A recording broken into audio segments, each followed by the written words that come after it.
হ্যাঁ স্যার, কথা হলো বললেন 1-2 মিনিটের মধ্যেই ঢুকে পড়বেন। আচ্ছা।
শোনা যাচ্ছে আমাকে?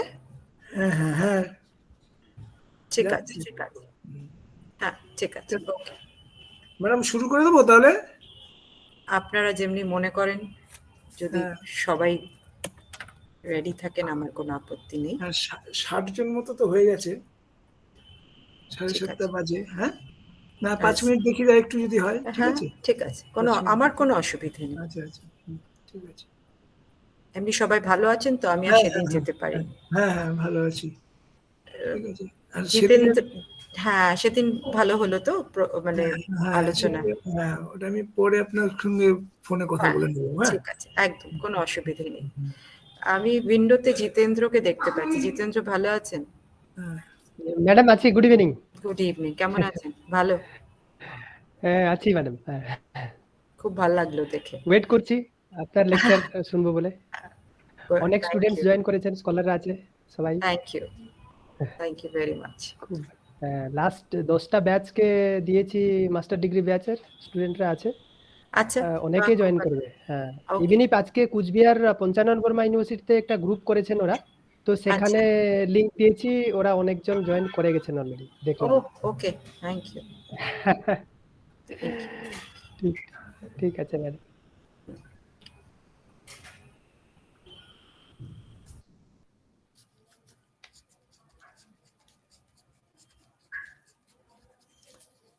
ম্যাডাম পাপড়ি আছে, আমাদের পাপড়ি ম্যাডাম আছেন। ও, পাপড়ি ভালো আছেন? হ্যাঁ, good evening madam. Good evening, কেমন আছো? হ্যাঁ, ভালো আছি ম্যাডাম। ভালো আছে, বাহ, খুব ভালো লাগলো যে তুমি জয়েন করতে পেরেছো। Thank you very much. Thank you madam. Thank you.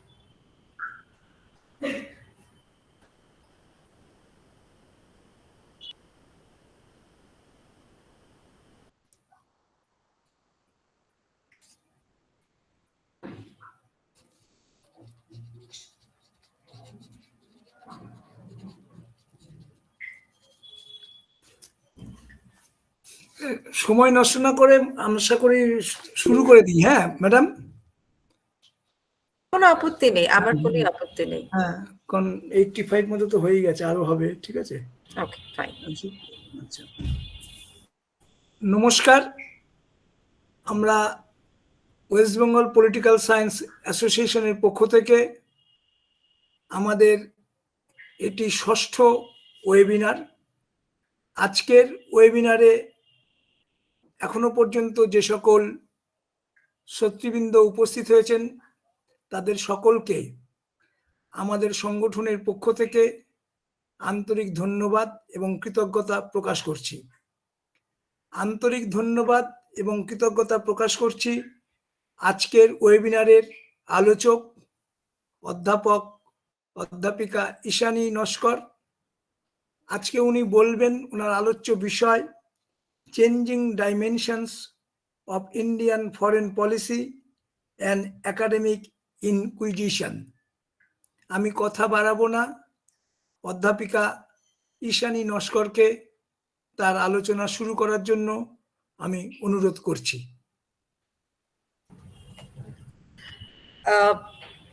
নমস্কার। আমি বিশেষ করে পশ্চিমবঙ্গ পলিটিক্যাল সায়েন্স অ্যাসোসিয়েশনকে ধন্যবাদ জানাচ্ছি আমাকে এখানে আমার কিছু ধারণা শেয়ার করার জন্যে। কৃতজ্ঞতা জানাচ্ছি যারা আয়োজক আছেন, তারা আমাকে এই সুযোগ দিয়েছেন।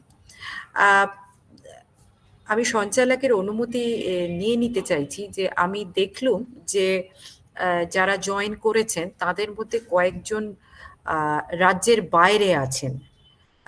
ফলে আমি ভেবেছিলাম যে আদ্যপান্তটা বাংলাতেই বলবো, কিন্তু আপনি যদি অনুমতি দেন তাহলে এটাকে আমি দোভাষাতে নিয়ে যেতে চাইছি, যাতে যারা রাজ্যের বাইরে আছে এবং যারা বাংলা বোঝেন না তাদের জন্যে আমি এটাকে একটু দোভাষাতে নিয়ে যেতে বোধহয় মনে হয় তাদের প্রতি আমার ন্যায় বিচার করা হবে। আপনার আশা করি কোনো আপত্তি থাকবে না। না না, একটা কথা, 1 মিনিট, আমার একটা ভুল হয়ে গেছে। হ্যাঁ, আমি একটু ক্ষমা প্রার্থী। আমি আপনার সম্পর্কে কিছু বলার জন্য সেইটা আমি একটু বলে দিই। হ্যাঁ, ওটা আমি মিস করে গেছিলাম। ঠিক আছে। আচ্ছা, আজকের যিনি আমাদের আলোচক প্রফেসর ঈশানী নস্কর, ওনার একটা বায়োনোট আমি আপনাদের কাছে রাখছি। Doctor Ishani Naskar is at present serving the Department of International Relations, Jadavpur University, Kolkata, as a professor. She has served as professor at the Department of Political Science, Rabindra Bharati University, Kolkata. She has been visiting faculty at Gaurbanga University, Malda, Kazi Nazrul University, Asansol, and Institute of Foreign Policy Studies, University of Kolkata. She has worked on Indian foreign policy issues, particularly focusing on Act East, sub-regionalism in Indo-Pacific, maritime issues in areas of Indian Ocean, the Indo-Pacific and South China Sea, and cultural diplomacy. She has interest in the Northeast Indian region. She has produced articles and policy papers on behalf of think tanks working with Government of India, focusing on these issues. She has been invited to deliver talks and special lectures at various colleges, universities, and institutes within the country, like the Malavia Center for Peace Research, BHU, and provided inputs in policy roundtables. She has also delivered invited lectures at Chinese Foreign Affairs University, Washington College of USA. She has been asked to give online lectures and podcasts in the Philippines, Chile. She was the SUSI Fellow sponsored by the government of the United States. Professor Naskar was as a visiting fellow of the EU-sponsored Sinophen project at the University of Palace, Czech Republic.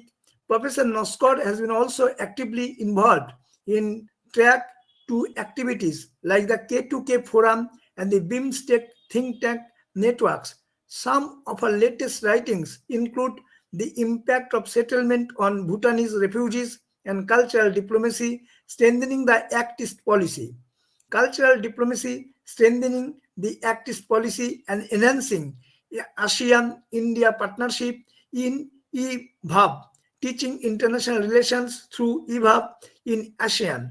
Professor Naskar has served as the acting director of the Directorate of Distance Education of Rabindra Bharati University. At present, she is also the editor of Jadavpur Journal of International Relations. She is also heading the Hariprasanna Center for India-China Cultural Studies under the Department of International Relations. এখন আমি professor Ishani নস্করকে তার আলোচনা শুরু করার জন্য বলছি, এবং তিনি তার পছন্দ মতো ও সুবিধা মতো বাইলিঙ্গুয়াল পদ্ধতিতে তিনি বলবেন। Okay. ধন্যবাদ professor Mukhopadhyay. Good evening, everybody. I see from the chat box that there are a couple of colleagues and friends and probably also students who do not belong to West Bengal and probably would not be comfortable with Bengali. So what I'm going to do is that I will generally speak in English, but I will largely also make it bilingual for those who would prefer also to listen in Bengali. Now, at the outset, for 2 days, I have been thinking whether I'm in a bit of a trepidation in terms of delivering this talk, because the topic that I took or I chose was something very close to my heart. But at the same time, it is also very difficult. Why is it difficult? Because if you're talking of a foreign policy of a country, of any country for that matter, it is very, very, it is multidimensional. It is has a lot of aspects that one needs to reckon. বিভিন্ন বিষয়, অর্থাৎ আমি যেটা বলার চেষ্টা করছি যে যখনই কোনো দেশের পররাষ্ট্র নীতি নিয়ে চর্চা করতে হয় বা আলোচনা করতে হয়, তখন যে সবচেয়ে বড় চ্যালেঞ্জটা, সমস্যা সামনে আসে যে অর্থাৎ কোন কোন বিষয়গুলোকে আলোচনার তে প্রাধান্য দেওয়া হবে বা কোন কোনগুলোকে কম প্রাধান্য দেওয়া যেতে পারে। এবং বর্তমান আন্তর্জাতিক সমাজে, in the international the international situation that we are all looking at, where there is there is again the issue of territoriality coming back. There is also the issue of emerging geo-economic complications in various parts of the world, the issue of connectivity. Various things have come up. So when you're talking about a foreign policy of a country, especially when you're talking about foreign policy of a country as big like India, as complex like India, and that which has a long history also, it really becomes a bit of a challenge. So I am in a bit of a tiff here, very frankly. But having said that, let me see whatever I can share with you as rudimentary ideas. অর্থাৎ আমি যে বিষয়গুলো বলবো সেগুলো সম্ভবত আমার খুব নিজি ধারণা হবে, নিজের মতন করে আমি ভারতের পররাষ্ট্র নীতির দিকগুলোকে কিভাবে দেখছি বা কিভাবে ভাবছি সেইগুলো আমি আপনাদের সামনে উপস্থাপন করব। এবং I'm very open to your comments and your suggestions and any other inputs that would enrich me. I'll be very happy. So the topic that I chose, or the topic that has been mentioned by the organizers, is changing dimensions of Indian foreign policy. অর্থাৎ ভারতীয় পররাষ্ট্র নীতির বিভিন্ন মাত্রা, আমি ডিমেনশনসকে মাত্রা অথবা যদি আমি দিক হিসেবে দেখাতে পারি, ঠিক আছে? এবারে এই টপিকটিকে আমার মনে হয় আমাকে একটু জাস্টিফাই করতে হবে, that I need to justify it, why I have chosen this. The first thing that I should submit before all of you is that do foreign policy of countries change? Are foreign policies something that can change very often, very soon? They keep on, changing as time passes by. To me, the answer is, frankly, no. Foreign policy of a country, which is also inclusive of India, ভারতের ক্ষেত্রেও পররাষ্ট্র নীতি কি খুব বড় বড় মৌলিক পরিবর্তন হয়, খুব বড় মাপের দিক পরিবর্তন ঘটে? আমার মতে, আমি যেভাবে ব্যাপারটাকে দেখি, এবং বারবার বলছি যে আমি আমার মতন করে বলছি, আপনারা যে কোনো মুহূর্তে বা পরের দিকে এই নিয়ে আলোচনা আমরা করতে পারি, ঠিক বড় মাপের পরিবর্তন কিন্তু আমার হয় না। But is it that foreign policy then continues to be the same for years and decades? No, that is also not true. What happens is changes take place. And it is also true for our country, and that is what I'm going to deal with subsequently. Changes take place if there are two kinds of situations.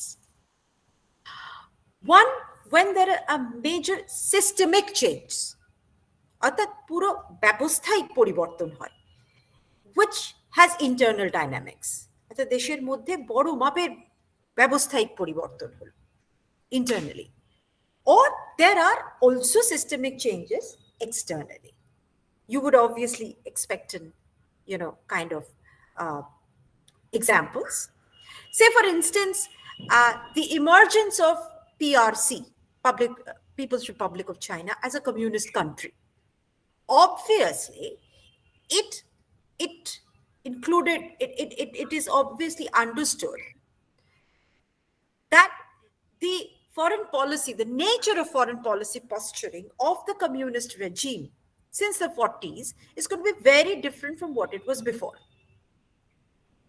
অর্থাৎ যখনই সমাজতান্ত্রিক চীনের জন্ম হলো তখন কিন্তু তার চরিত্রটা এবং তার পররাষ্ট্র নীতির বাবা চিন্তা ভাবনাটা সম্পূর্ণ পাল্টে গেল, কারণ তার একটা মৌলিক মতাদর্শগত পরিবর্তন হলো।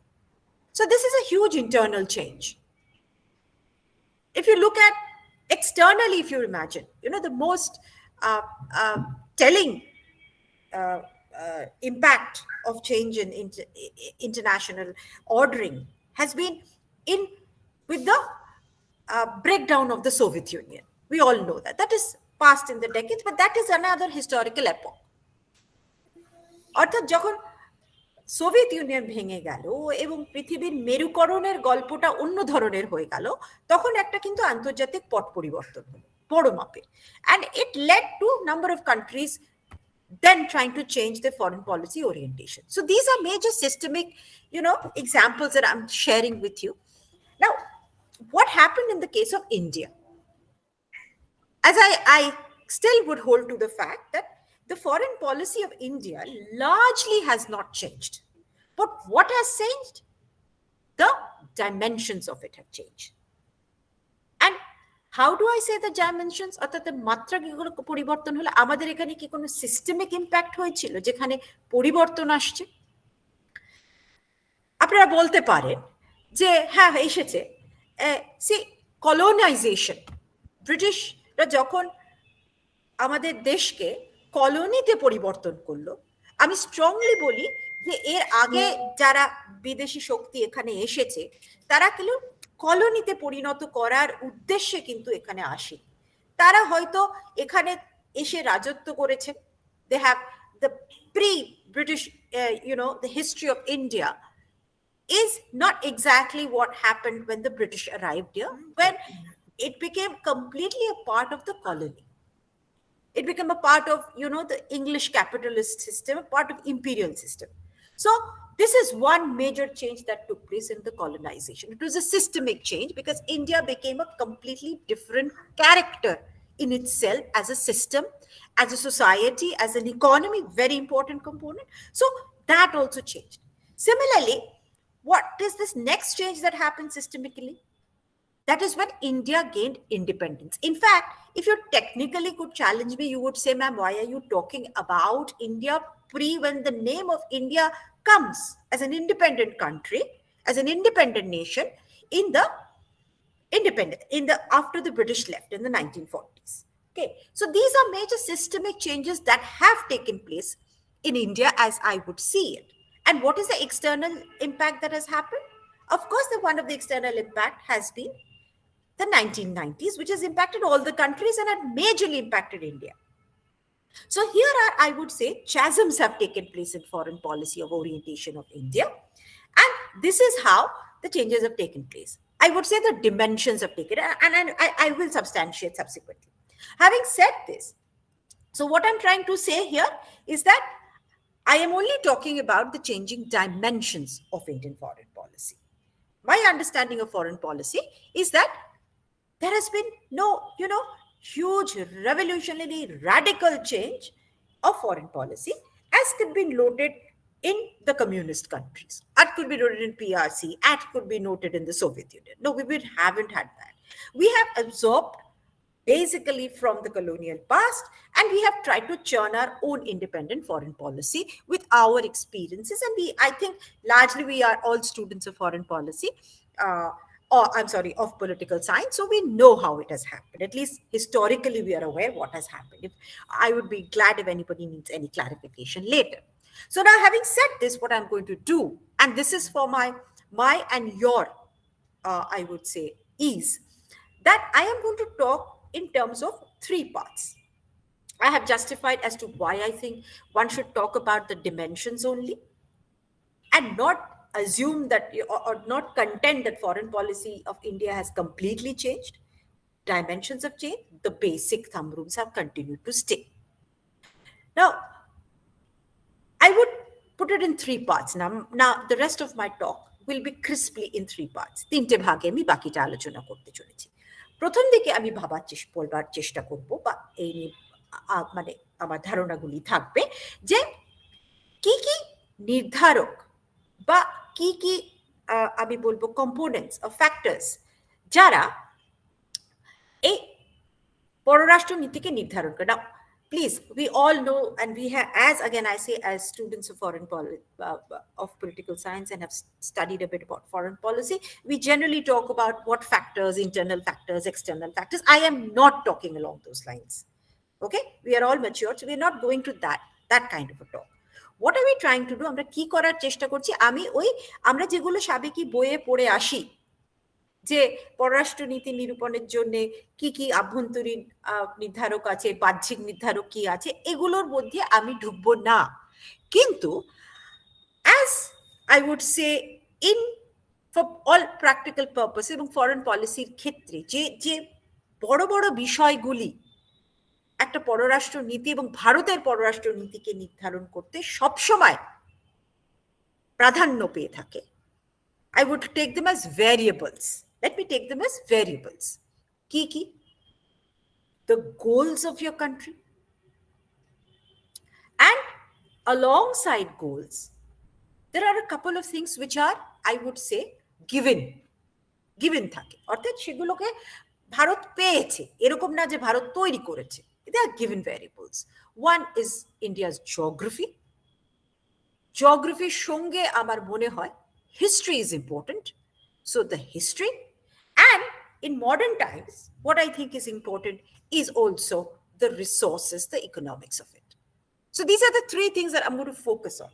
Now, before I talk about goals, just because there are many students here, এখানে অনেক ছাত্রছাত্রী আছে, আমি উদ্দেশ্য অর্থাৎ আমি গোলস নিয়ে যখন কথা বলবো, আমি গুণগতভাবে টেকনিক্যালি লক্ষ্য এবং উদ্দেশ্যের মধ্যে পার্থক্য করতে চাই। এটা আমার মনে হয় আমাকেও খানিকটা ভাবনা চিন্তা করতে সুবিধে করবে। অর্থাৎ I am trying to make a difference. I'm trying to differentiate between goals and objectives. A goal is a long-term plan. Goals are always long-term. অর্থাৎ তোমার জীবনের লক্ষ্য কি জিজ্ঞাসা করে। So it is a long-term thing. A country has a long-term goal. And this is where I say that foreign policies cannot have revolutionary changes because goals are always long-term. But yes, objectives, অর্থাৎ বাংলায় আমি বলবো এটাকে উদ্দেশ্য। উদ্দেশ্যগুলি কিন্তু far more objective and they can be measured in terms of success. তাহলে কি তার উল্টোটা আমি বলি যে তাহলে লক্ষ্যকে কি কোনোদিন আমরা জরিপ করে কখনো কি আমরা জানতে পারবো না? অর্থাৎ what I'm trying to say that is it that you can measure the success of goal? I would say it is kind of difficult. It is easier to measure what objectives you have attained. But to measure the success of goal may be difficult, may be challenging because it is very subjective. And I'll tell you why. So what is the goal of India? Let us just come, and we will try and see whether the goal has been changing, whether goal posts have been changing. What is the goal of India? At least in when it emerged as an independent country. I can only imagine India determining its goal when it is when it has all the independence to determine what it wants to do for itself in future. অর্থাৎ যতক্ষণ না দেশ স্বাধীন হচ্ছে, যতক্ষণ না দেশের ব্যবস্থা নিজের মতন করে সিদ্ধান্ত নিতে পারছে, ততক্ষণ কিন্তু দেশ নিজের লক্ষ্য নির্ধারণ করতে পারবে না। ফলে আমি মনে করি যে ভারতের পররাষ্ট্রনীতির লক্ষ্য নিয়ে যদি কথা বলতে হয়, তাহলে সেইটা আমরা স্বাধীন ভারত থেকেই ধরা উচিত। So what was the goal when India became independent? সেটা হচ্ছে to emerge as a modern, prosperous country. To emerge as a economically sustainable, developing country, and with the hope of providing some amount of leadership. কিছুটা অর্থাৎ একটি অর্থনৈতিকভাবে সাবলীল রাষ্ট্রতে পরিণত হওয়া এবং সমৃদ্ধির দিকে এগোয়ার চেষ্টা করা এবং নিজের মতন করে খানিকটা আন্তর্জাতিক রাজনীতিতে নেতৃত্ব দেবার চেষ্টা করা। That is, give a kind of leadership in the international order as per its capability. The capability is extremely important. Now, all other issues that you see surrounding India at that point in time, including the question of recovering territories, like say from Goa, restoring Goa, reorganizing your states, dealing with larger issues of international peace, the neighborhood issues, the border issues, everything. These are, I would put them as a part of your objective and not the larger goal. So what was India's goal? So India's goal was to become economically sustainable, to have its ability to feed its people and to move on economically and try and provide leadership as far as possible. And there were reasons for that, which I don't want to, kind of place here because I don't want to get deviated. আমি ওই বিষয়গুলো কেন বলছি না যে কেন হঠাৎ নেতৃত্ব দেবার শখ হলো ইন্ডিয়ার বাবু, তার একটা কারণ আছে। সে কারণটা যদি পরে সুযোগ হয় আমি নিশ্চয়ই সেটার দিকে আলোকপাত করার চেষ্টা করব। এখন এবার প্রশ্নটা আরেকটা থাকার কথা, সেটা হচ্ছে how does foreign policy help India to become economically developed, prosperous, and in a position to stand on its own feet. Karon, why do I say? Because you have to develop your economy from within. You have to develop your capability to produce, capability to feed your people from within. But remember the time, ladies and gentlemen, when India had become independent, India barely had anything of its own. অর্থাৎ ভারত যখন স্বাধীন হলো, তো ভারতের তো অবস্থা খুব কাহিল ছিল, শোষিত শাসিত, প্রায় নিংড়ে নিয়েছিল সাহেবরা আমাদের কাছ থেকে সবকিছু। ফলে এমন পরিস্থিতি ছিল যে এটা সত্যি খুব কঠিন ছিল ভারতের পক্ষে আত্মনির্ভর হওয়া ওই সময়টাতে। So it was important that the foreign policy of a country like India create, আমার ভাষায়, an enabling environment that would help achieve the goal.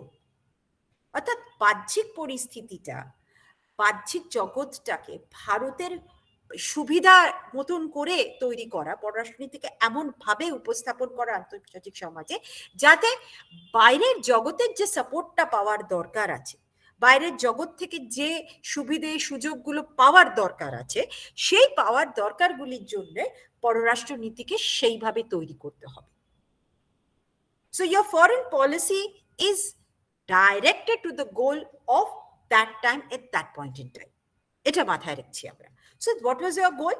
To be economically independent, to survive and provide leadership as much as the capacity would allow. So what did you have? You had non-alignment. Non-alignment means you will not fall onto any side. আমরা বাবু কোনো পক্ষতে থাকবো না এবং এমন ভাবে থাকবো যেন দুপক্ষ থেকেই আমরা সুযোগ পেতে পারি, সুবিধে পেতে পারি। কতটা পাচ্ছি কতটা পাচ্ছি না সেটা পরের কথা, কিন্তু এইটা হচ্ছে একটা approach.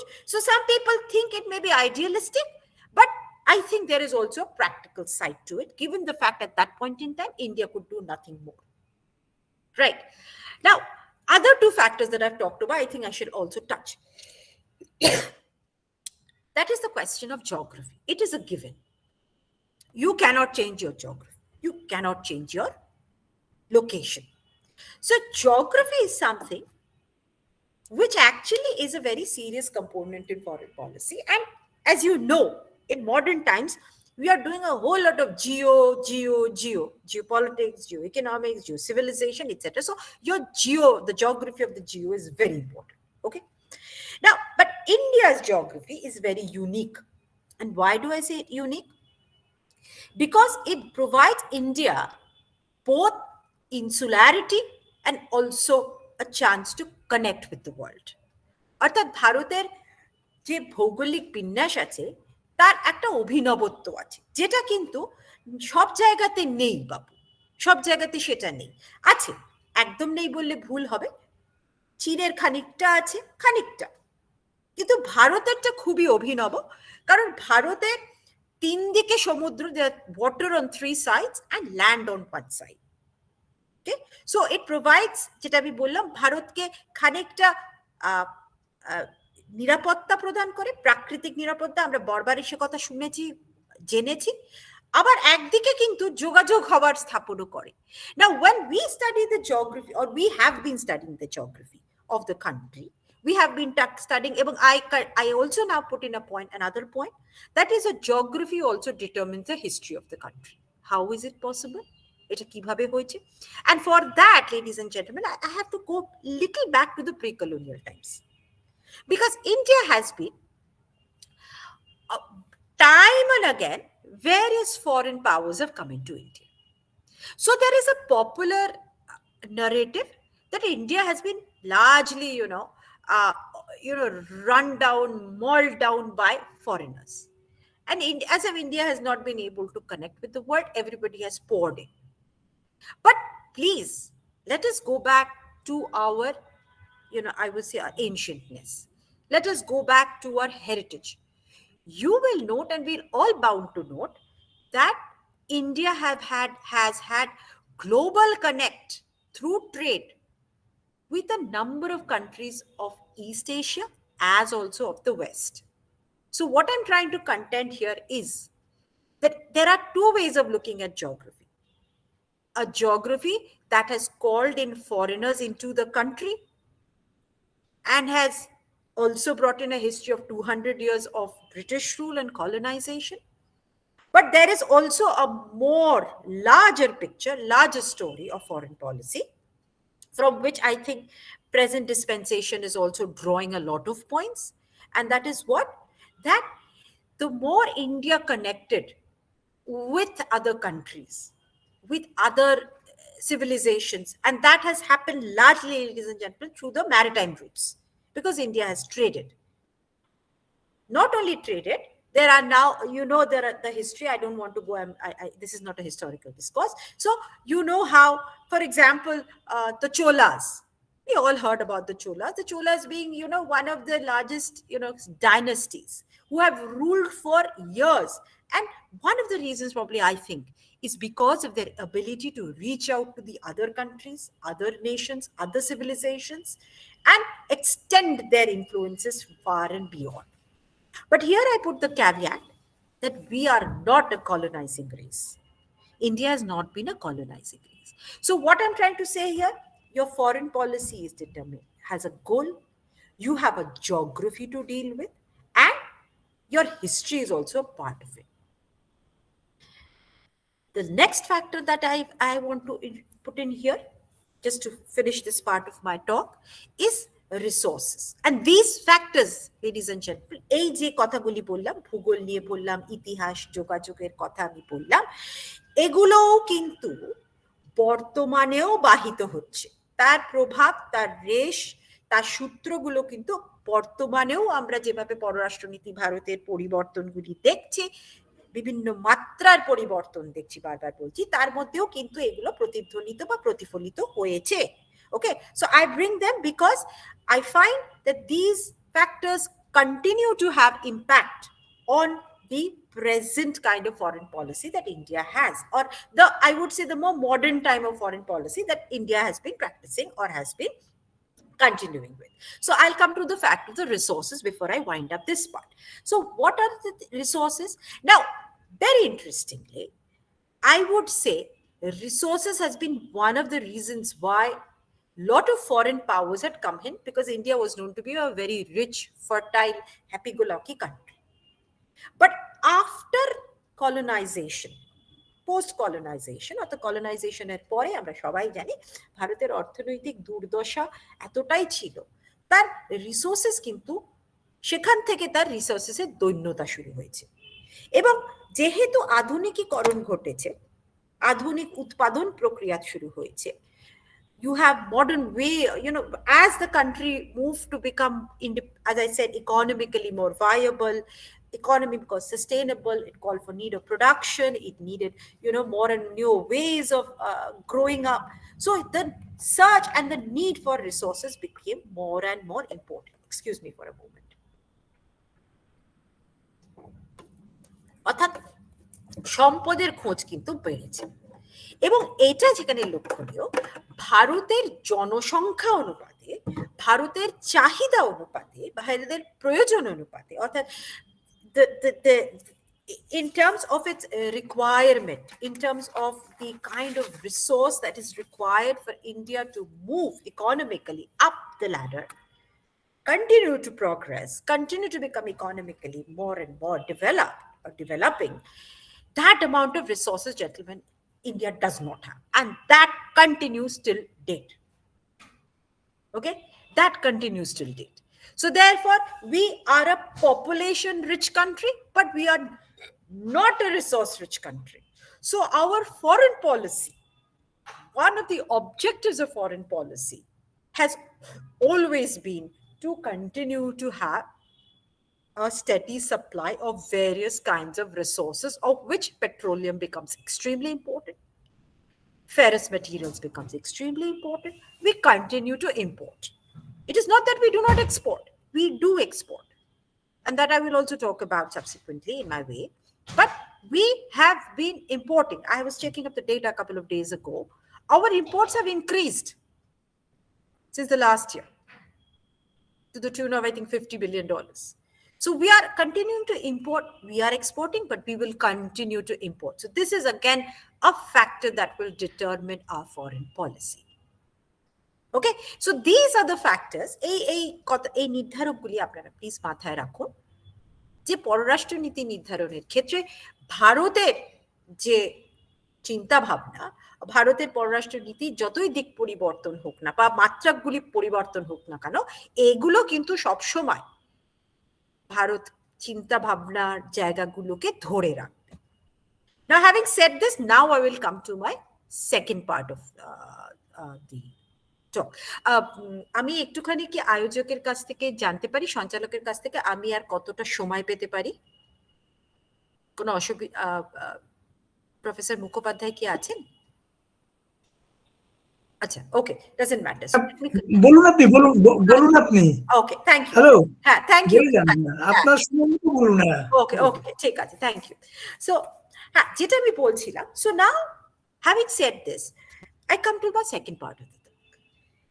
See, I think many of my students have already read, and it is widely read, that Indian foreign policy has therefore, since independence, keeping the goal in mind. Please, the goal remains almost, steady, but I will come to the fact that it has slightly changed. But since independence to at least, I would say, till 1990, and then of course the 21st century, 1990, there have been phases of evolution. Now here also, I put it in another way, that your economic needs are mandatory. I mean, no country can have any exception to the rule from their own ways. India doesn't have exception to the rule. So your economic interests are standardly everywhere. So, but the changes that have taken place, whatever changes India has been making, so-called from phase to phase to phase, at least for the first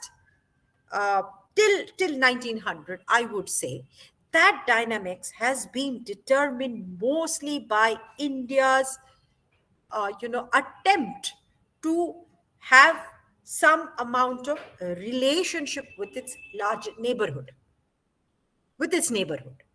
because India was born with a problematic neighborhood.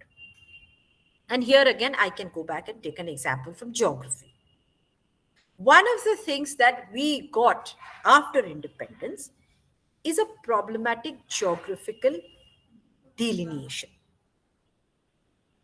কি বলার চেষ্টা করছি, অর্থাৎ আমরা স্বাধীনতার পরে আমরা যে শুনেছি যে ভারতের পররাষ্ট্র নীতির যে বিবর্তন ঘটেছে, সেই বিবর্তনগুলো কিসের দ্বারা নির্ধারিত হয়েছে?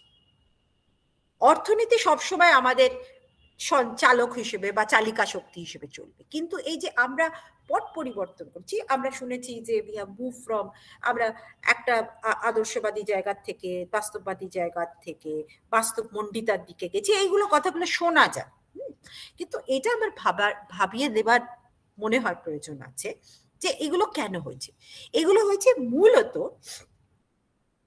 ভারতের যে পারিপার্শ্বিকতা, প্রতিবেশকে কেন্দ্র করে যে ভূকৌশলগত এবং ভূ রাজনৈতিক সমীকরণ ছিল, the geopolitics that has been underlying the relationship with India and her neighbors after India's birth, that has led to changes, changes. And here geography, as I said, ভূগোলের একটা বড় ভূমিকা কিন্তু আছে।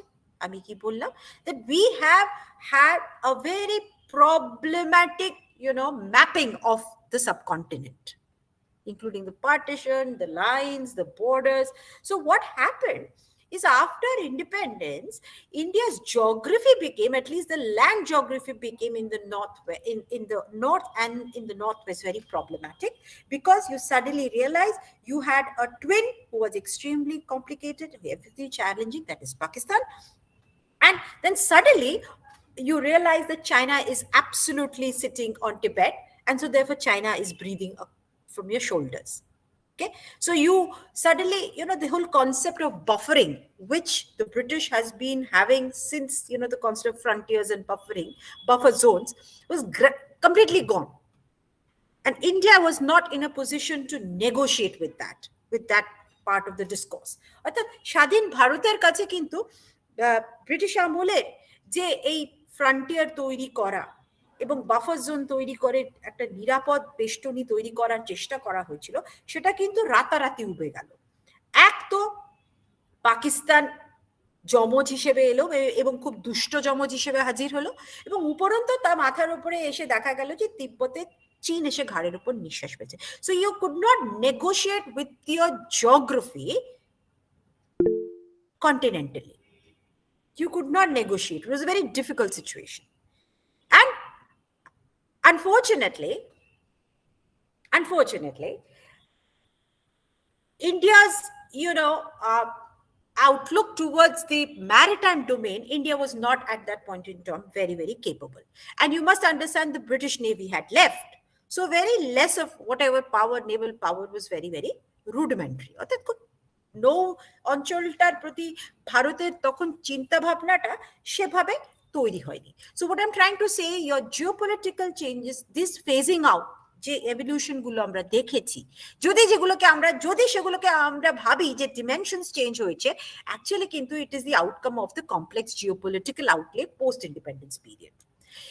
এই এভলিউশন গুলি যেগুলো আমি বলছি বা যেগুলো আমরা জানি, if you look through the literature of Indian foreign policy, and I must first add my anecdote here, that when I studied foreign policy in my PG days, which is decades ago, there were not much literature on how to actually categorize the evolution of foreign policy. অর্থাৎ পররাষ্ট্রনীতিকে কোন কোন ধাপে ধাবিত হয়েছে, তার evolution গুলো কি, সেগুলো নিয়ে অত কিছু লেখাপড়া ছিল না বা অতভাবে ভাগ করা যায় না। বাট এখনকার দিনে, বর্তমানে যদি আমরা পররাষ্ট্রনীতি নিয়ে কথা বলতে যাই, তাহলে আমরা দেখব নানাভাবে কিন্তু এই বিন্যাসটাকে, অর্থাৎ এই বিবর্তনটাকে ভাগ করা হচ্ছে, অনেকভাবে করা হচ্ছে। I would say that roughly according to me, for my understanding and making things easier for me, I would say the approaches and the perspectives are from idealism, then changing to realism, then changing to pragmatism, and at the end, what we now see, I would say activism. These are the four basic, evolutionary phases that I'm talking about. But I am not the last say. অর্থাৎ আমি যে ভাগটা করলাম, যেখানে আমি আদর্শবাদ, বাস্তববাদ, প্র্যাগমেটিজমের বাংলাটা এই মুহূর্তে আমার আসছে না, কিন্তু সুবিধার্থে বলে বাস্তব মণ্ডিতা, এবং তারপরে হচ্ছে অ্যাক্টিভিজম, অর্থাৎ সক্রিয়তার একটা স্তর। এই চারটে ধাপ আমি দেখেছি। কিন্তু I have also looked at how বর্তমানে যে যিনি পররাষ্ট্র আমাদের সেক্রেটারি, ফরেন সেক্রেটারি আছে, অপূর্বদা একটু সাইলেন্ট যদি করা যেত। সো যেটা আমি বলার চেষ্টা করছি, যে পররাষ্ট্র এই মুহূর্তে যিনি রয়েছেন, সেক্রেটারি রয়েছেন জয়শঙ্করজি, উনি কিন্তু এই পরিবর্তনটাকে, এই এভলিউশনটাকে 6টা ধাপে দেখেছেন। ওনার একটা বক্তৃতাতে, সম্ভবত 2020 নাগাদ উনি একটা বক্তৃতা দিয়েছিলেন, যেখানে উনি বলছেন প্রথমটা হচ্ছে Ira of optimistic non alignment. Optimistic অর্থাৎ খুব আশাবাদী হয়ে নন অ্যালাইনমেন্টে যাওয়া, ফ্রম 46 to 62 উনি দেখাচ্ছেন। তারপরে বলছেন 62 থেকে 71, অর্থাৎ from 1962 to 1971, he names it as decade of realism and recovery. প্রত্যেকটির কিন্তু মানে if I would have had the time, I could have actually analyzed why these names have been put in that way. But probably because of paucity of time, I will not go into those details. So that is the phase of decade of realism and recovery, which is around 62 to 71. The third is phase of regional assertion, and that he sees as 71 to 91, right? Then he comes to the fourth phase, which he calls quest for strategic autonomy, 91 to 98. Fifth or পঞ্চম অধ্যায়টা উনি বলছেন balancing of power, from 98 to 2014. এবং ষষ্ঠ অধ্যায় যেটা বর্তমান উনি বলছেন সেটা হচ্ছে energetic diplomacy, যেটাকে আমি activism বলছি, from 2014 to present. So as I said, you may choose to how you phrase them and how you frame them depending on what to do. And because he is the foreign secretary, যেহেতু উনি বিদেশ সচিব, উনি খুব চিন্তা ভাবনা করে কিন্তু এই নামকরণগুলো 6টা ভাগের মধ্যে দিয়েছে। না, এখানে আমি একটু সবাইকে খেয়াল করিয়ে দিই যে আমার মনে হয়েছে যে 90-এর আগে অবধি এক ধরনের চিন্তা ভাবনা রয়েছে, গোলটা এক ধরনের রয়েছে, 90-এর পর থেকে কিন্তু গোলটার মধ্যে ধীরে ধীরে সামান্য পরিবর্তন এসছে, মৌলিক পরিবর্তন।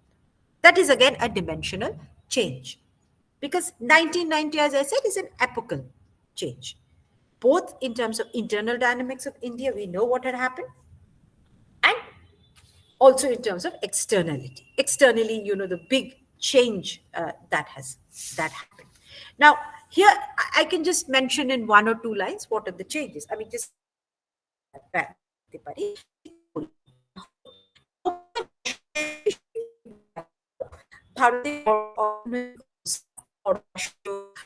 sorry,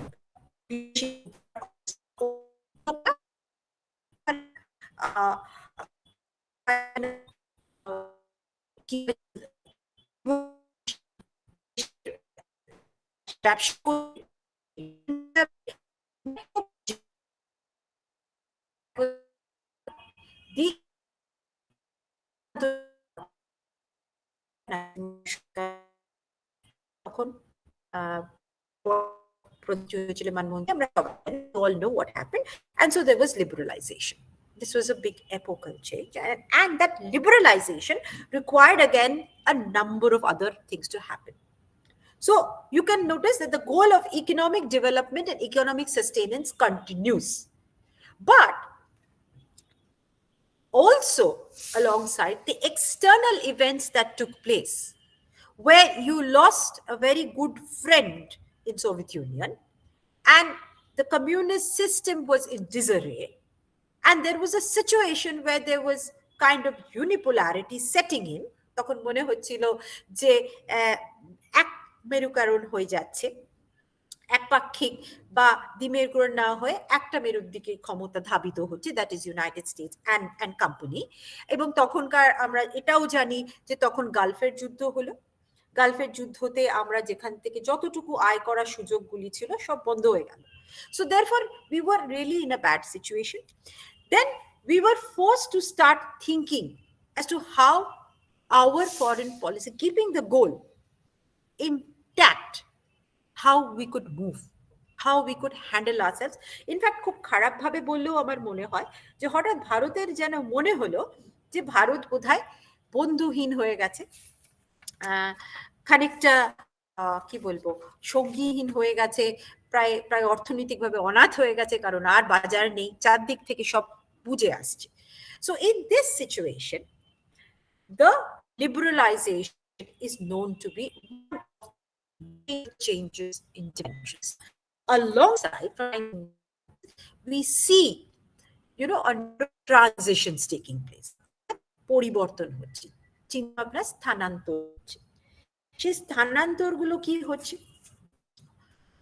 You stop thinking socialistically, অর্থাৎ সমাজতন্ত্রের আলোকে যে অর্থনীতি এতদিন চলছিল, সেই জায়গায় আমরা একটা তন্ত্রের দিকে করলাম এবং আমরা একটা মডার্ন ক্যাপিটালিস্ট ইকোনমির কথা করতে আরম্ভ করলাম। That we are looking for modern capitalist economy. We are no longer trying to, romanticize with models any longer, right? Very importantly, so therefore, what was the push that came from inside was God. So foreign policy became more and more economy driven. It was always, of course, one of the goals of economic development, but the thrust was economy becomes very, very important. Market becomes very, very important. And the question of ideology, the question of values, the question of, neutrality, blah, blah, blah, এই যে কথাগুলি আমরা বলি, অর্থাৎ মতাদর্শ, উচ্চ ধারণা,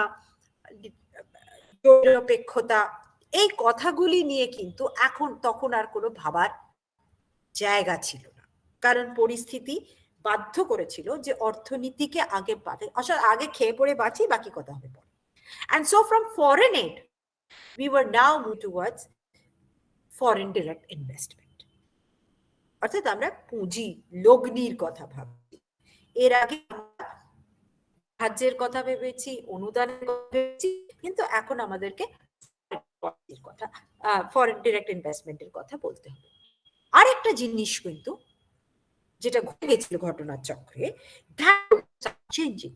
That is, by staying with the Soviets, we always declared ourselves as on a line, but we know that they had a kind of a relationship with the Soviet Union. So we were also seen as anti-Western. But we were a democratic country who was thinking of a democracy of sorts with a sort of socialistic, fervor outside the Anglo-European order.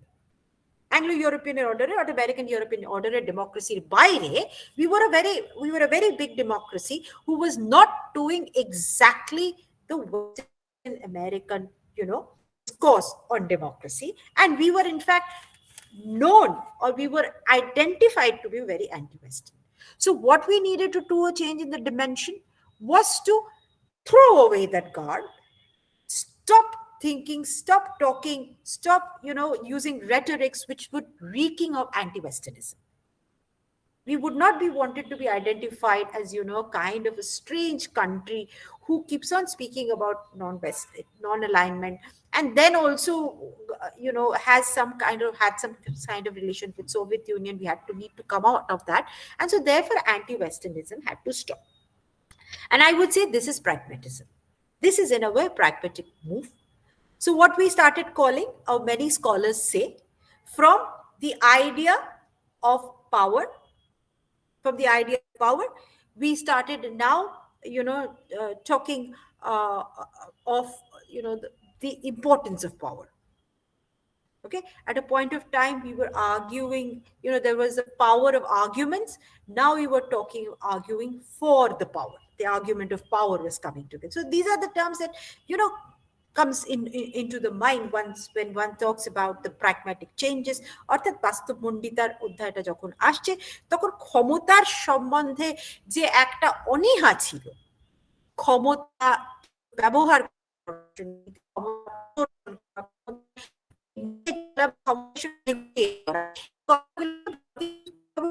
কোনটা ছিল সরিয়ে দেবার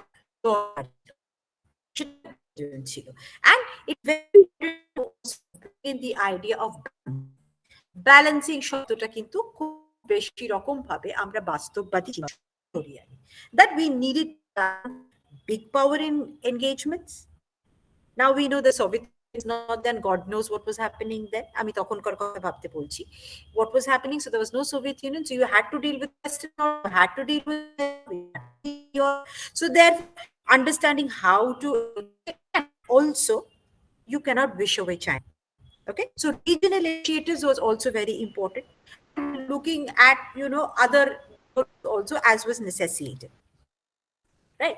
So geography, again going back to geography, I would say these demands and also as your interests are changing, your needs and requirements are changing, your understanding of benefiting from geography and the influence of geography around you is also changing. And as you move towards having newer markets, alternate markets, and also trying to diversify your economy, you're trying to do new things with your economy, you are also in need of resources, you're also in need of technology. Please don't forget that a modern capitalist system, one of the strongest pillars is technology. And India was really lacking technology. So that was also very, very required. And because that was required, you needed to negotiate with new countries, you needed to negotiate with new economic units and try, and it is like things বাংলায় সরল করে বলি, একজন ছাত্র একটা নতুন স্কুলে গেল, সেই স্কুলটা খুব আধুনিক স্কুলের মতন করে নিজেকে চেষ্টা করা, সেখানে তার যে নানা রকম পড়াশোনার ব্যাপার রয়েছে, যে আধুনিক কায়দা স্কুল চালা, তার সঙ্গে নিজেকে প্র্যাকটিস করবে, নিজেকে প্রস্তুত হবে. That is what India needed to do at that time in order to become economically far. Not only, this was the second time India was in big trouble after independent India was barely having a GDP of 1%. And this India in the 1900s was 1990 was also coming apart. So therefore this is not time that India needs to relook at itself, re-understand what, reconfigure itself. So the dimensions of foreign policy obviously needed to change. And as you change the dimensions of foreign policy and you want to look out and you want to reach out and you want to communicate to newer parts of the world, the East especially, because East came out at that point in time, your geopolitical span, your geopolitical and geo-economic span is also going to increase. And you will bound to connect with lot of other new factors and not lot of new issues that you needed to negotiate. I'll give you a simple data. I am not a very data person because that is always available in the public forum. অর্থাৎ কিছু তথ্য দিয়ে বোঝাতে আমি চেষ্টা করব যে 1991-এ ভারতের বিদেশি ট্রেড, বিদেশি ব্যবসার পরিমাণ ছিল 15.3% তার GDP of the gross domestic product. India's merchandise trade in 1990 was 15.3% only. But if you look at, say, 2014 is as Jaishankar ji saying, and I'm also saying energetic. The trade was almost 50% of GDP. Foreign trade, and a large part of it was going to East.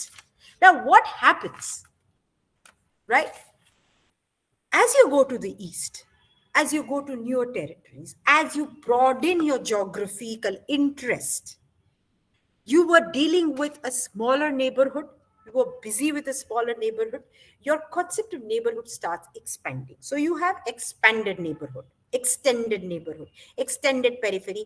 এই শব্দগুলি কিন্তু এখন পররাষ্ট্রনীতি বিভিন্ন বই খাতার মধ্যে পাওয়া যায়। অর্থাৎ প্রসারিত প্রতিবেশ, বৃহত্তর প্রতিবেশ। কেন এটা হচ্ছে? কারণ অর্থনৈতিকভাবে এবং রাজনৈতিকভাবে আস্তে আস্তে ভারতের বৃত্তটা পররাষ্ট্রনীতির বৃদ্ধি পেয়েছে। And the more it expands, the more it tries to reach out, the more of challenges it will face. this is an inhabitability, because you know that the international order is far more complex than, than earlier. And why do I say so? There are a lot of data. I'm not going to go into the data. We put this as a side talk. একটু সামান্য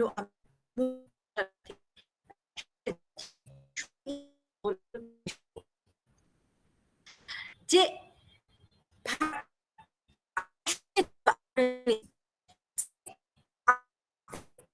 এশিয়ার দিকে আন্তর্জাতিক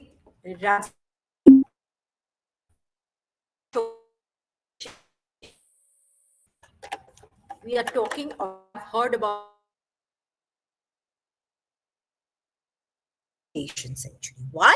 And what tells you that it is suddenly out of nowhere you jump and say Asia is? No, because the economic activities are now in Asia. Because, data wise, if you say,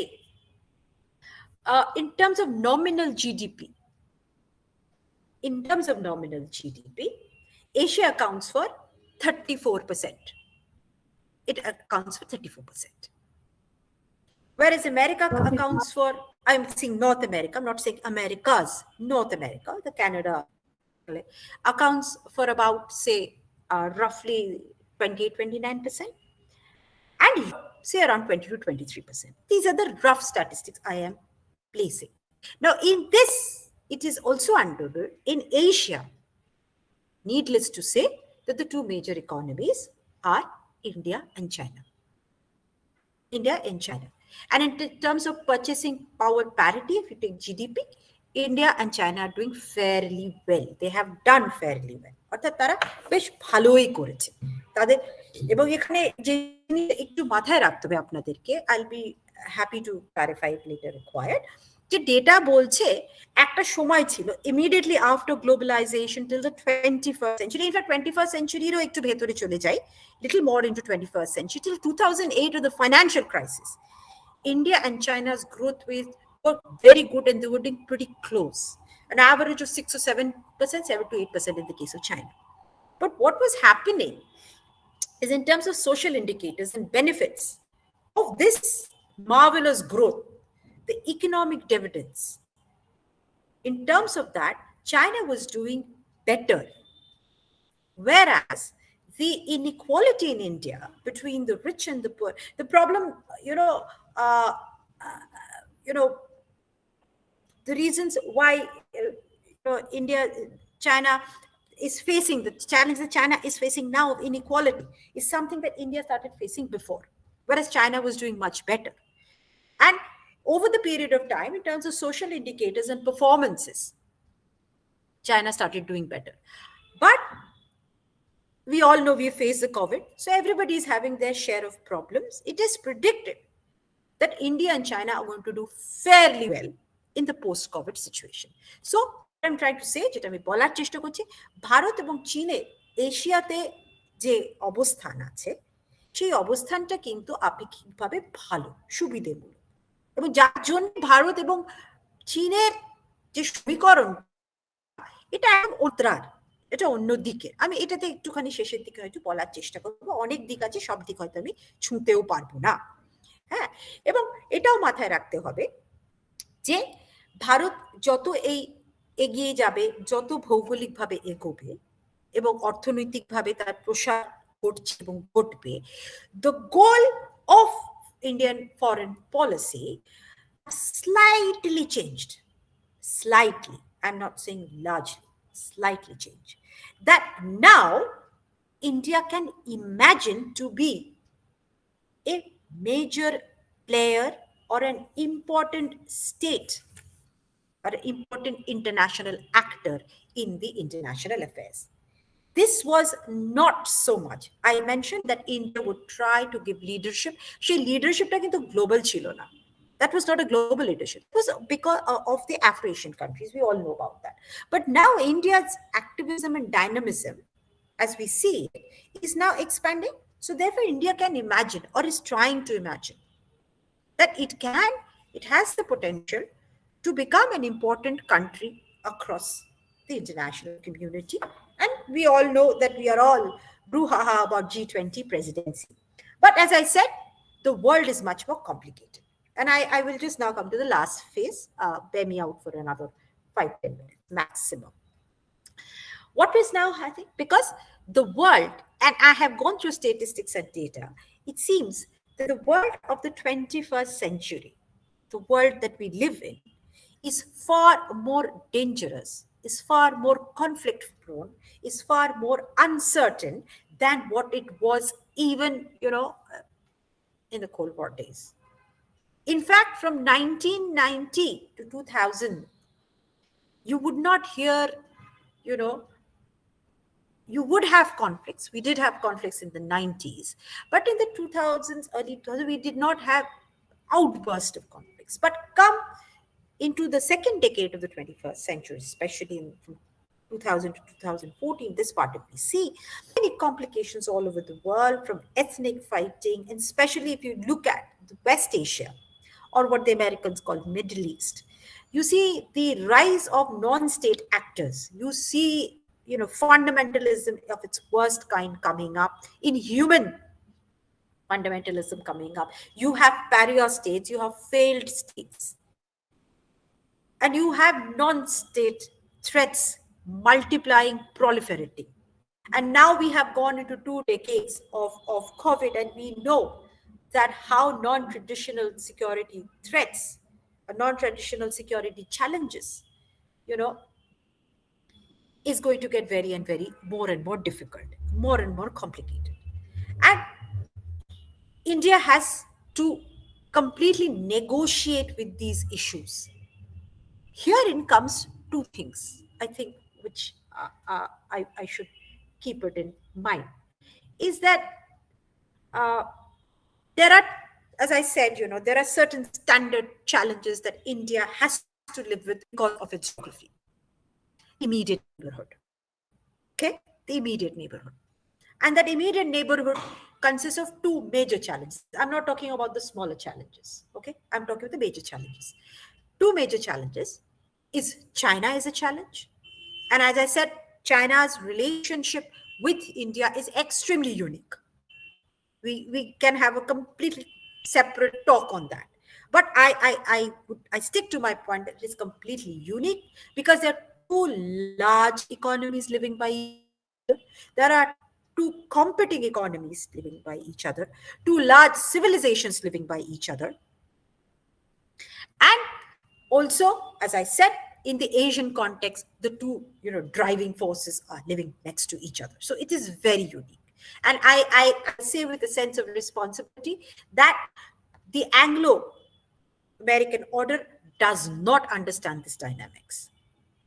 They do not understand. Because all said and done, China is not America's neighbor. Right? So it is India's neighbor. So India has to deal China Indian way. So this is one big challenge, and it will continue to remain a challenge. And in India's geopolitics, which continue to, churn itself, and it will continue, till 2008. I would say the relationship, we have ups and downs. We have ups and downs. And at this point in time, especially after Galwan, our relations have been strained. Our relations have become very challenging because there are, again, as I said, internal dynamics within that country, which has become very, very different. And as I would like to add one more point, that not only are they neighbors, they're 2 different ideological people. Their systems are very different. So it's difficult. Pakistan is another challenge as far as regional geopolitics is concerned, right? Pakistan is a twin. And so if your twin brother or your sister is continuously a challenge for you, it itself is a very faltering state at this point in time, politically very, very, very, very unstable, economically in a absolute doldrums. So neighbor is in a mess, you are also likely to be, and very likely to be affected. So whether Pakistan in its healthiest self is challenging India, or Pakistan in its unhealthy self is breaking down, is going to be a challenge for India. But what I would say, that the China-Pakistan combination and I very, very with a sense of responsibility, right? With a sense of, the Pakistan-China combination is the worrisome factor. It is really, really worrisome. And we know that there can be hours of another talk on how, the Pakistan all-weather friendship and the CPEC issues are actually a little bit of, it will cause stress for India. So the regional dynamics, immediate neighborhood geopolitical dynamic is very complicated. At the same time, as India's, as I say, interests are growing, and especially now growing in the maritime region, it is very important. India's interest dimensions are growing in the maritime region, right?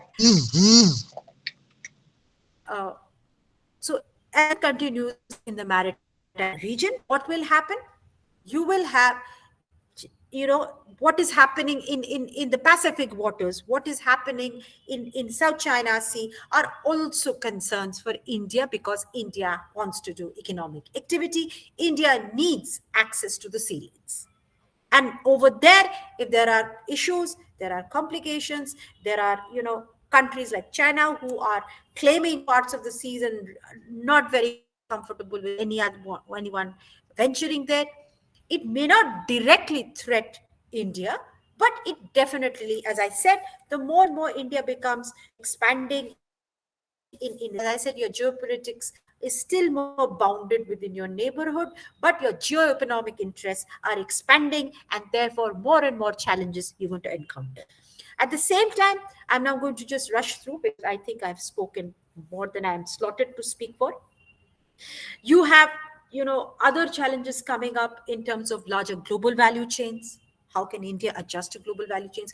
We have regional orders, we have sub-regionalism, but we also see the rise of, major trade pacts like the RCEP, where India, at the end of the day, could not negotiate because of, foreign policy issues, because of its national interest, because of its economic interest, because of its, the need to protect certain economic communities, certain economic blocks. One very important thing, as I said, again, going back to what I said, resources and technology are very, very important factors, which will also determine how we move, how we negotiate with the international community. And so therefore, foreign policy is also about trying to negotiate with the countries, with the regions, with the areas which are very, very petroleum rich, which also may be having alternative sources like the nuclear energy. So you have your access to the energy becomes very, very important. You need to negotiate with that kind of caucus and those kind of people. And because we are now facing the Ukraine crisis, where the whole world, the Western world has just herded themselves together and trying to, stop asking the rest of the international community, especially India, because of its long relationship with erstwhile Soviet Union, asking, to negotiate, but India does not want to take a position. If you have, this is a very controversial thing that I'm mentioning, but I thought it's quite okay to mention right here. Because of the BBC documentary, there have been a lot of issues that have been thrown up. But very recently, what I read probably in one of the digital platforms, that Putin has criticized, how has been shown. Whether you want to take sides or not want to take sides, completely different matter. But I'm trying to say that India is looking at its national interest, and energy is an extremely important component as far as Russia is concerned. We are getting oil, so we are happy. Well, rest of Europe are really scratching their head as to what could be the alternative. The alternative could be looking at Americans who are, I am sorry to say, very selfish about their resources, or you have to look to the Middle East. Now, when you look to the Middle East, India has a huge market. So therefore, one very interesting dimension, right? One very interesting dimension that is changing in foreign policy. The dimension is how you negotiate with Israel. How you negotiate with Israel, one of the very, very changing things that happened in the 1900s, and yet you also negotiate with the Islamic countries. This is a very, very interesting balancing that India has, I would say, done very successfully. So that is one thing we're looking at, a new kind of a configuration of dealing with the Islamic and the so-called Israel dynamics. That is extremely important. And you are also looking at, as I said, the mega blocks, and the new area that has come up is the Indo-Pacific. In fact, there are lots of discourses that are taking to the Indo-Pacific, but one must understand that Indo-Pacific is not essential an Asian concept. Again, it is not essential. You have heard about Sinoja talking about free and India, but the idea of a rule-led system is basically American. And the Americans are trying to do it, you know why? Because of the বাংলায় আমরা যেটা বলি যে Indo প্যাসিফিকের যে ধারণাটা তৈরি হয়েছে, এটা একেবারে এশিয়া ধারণা তো নয়। ইনফ্যাক্ট রিজিওনালিজমের ধারণাটাই কোনোদিন এশিয়া ছিল না। হ্যাঁ, তো সেই ক্ষেত্রে কি হলো, সে এই ধারণাটা বেসিক্যালি তৈরি হয়েছিল চীন নামক জুজুকে কেন্দ্র করে। কিন্তু এর অনেক খামতি আছে। ভারত এর মধ্যে রয়েছে, ভারত এটাকে গুরুত্ব দিয়েছে। It thinks it's important to have a free and open Indo-Pacific. We also have an Indo-Pacific Oceans Initiative. আমরা আমাদের মতন করে ভাবনা চিন্তা করছি, কিন্তু যেটা আমার বলার যে ভারতও নিজের মতন করে ইন্ডো প্যাসিফিকের কথা ভাবছে, not essentially following the US line. তার মানে কি, আমি যেটা বলতে চেষ্টা করছিলাম যে ভারত এর গোলের মধ্যে যে সূক্ষ্ম পরিবর্তন হয়েছে, যে আত্মবিশ্বাস জন্মেছে এখন, যে 2014 এর পর থেকে যে ডাইনামিজম এসছে, সে ডাইনামিজম ইন্ডিকেট করছে যে ভারত নিজের মতন করে একটা গুরুত্বপূর্ণ রাষ্ট্র হিসেবে আন্তর্জাতিক সমাজে প্রতিষ্ঠা পাবে, এবং পাচ্ছে, আস্তে আস্তে পাচ্ছে। সেই আত্মবিশ্বাসটা, ভারতের অর্থনীতিটা যেহেতু আগের থেকে অনেকটা বেটার হয়েছে, আমি বলবো না সুষ্ঠু হয়েছে, whether we can become a major power is a question. আমরা আরেকটা জিনিসে বিশ্বাস করি, অনেকে অনেক প্রশ্ন করছে, আমি দেখতে পাচ্ছি, আমি জানি না কতটা এই আলোচনার মধ্যে আমি জায়গা দিতে পারবো, যদি না দিতে পারি মার্জনা করতে হবে আমাকে, you have to forgive me if I cannot answer all of it, it's too big and too huge. যে we believe in strategic autonomy, এইটা কিন্তু আমাদের বরাবর সব সময় স্ট্র্যাটেজি আমরা নিজেরা নির্ধারণ করব।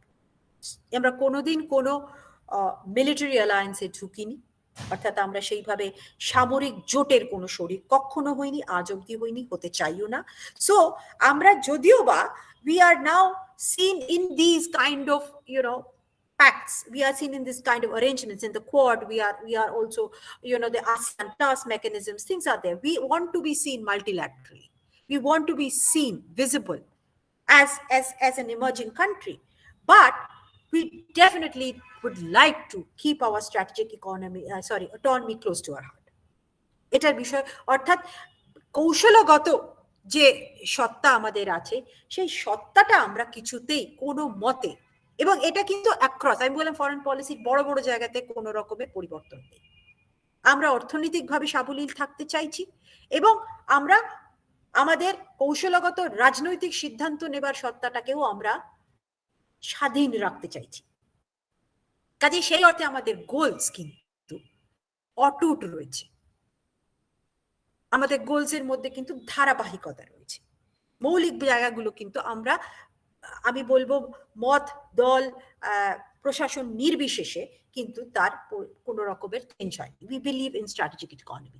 এবং অনেক প্রশ্ন আমি দেখছি আসছে on soft power, and definitely আমি বারবার বলছি, আমাদেরকে যখনই চিন্তা ভাবনা করছি, আমরা যখনই আলোচনা করছি, আমরা আমাদের পররাষ্ট্রনীতি এই মুহূর্তে যে অবস্থানে রয়েছে, তার একটা অত্যন্ত গুরুত্বপূর্ণ জায়গায় বর্তমান সরকার যেটাকে বারবার বলছে, এবং এটা নিয়ে প্রচুর লেখালেখি অলরেডি বেরিয়ে গেছে, প্রচুর আলোচনা হচ্ছে নানা জায়গায়, এটা নিয়ে আরো নতুন নতুন দিক উন্মোচন করার চেষ্টা করা হচ্ছে। We thinking about here is the concept of soft power, because as I said, again I repeated, that like China, we are an ancient civilization, we are unique to Asia, so therefore our connects, our ancient kind of connect, so and that geography is very different from this geography.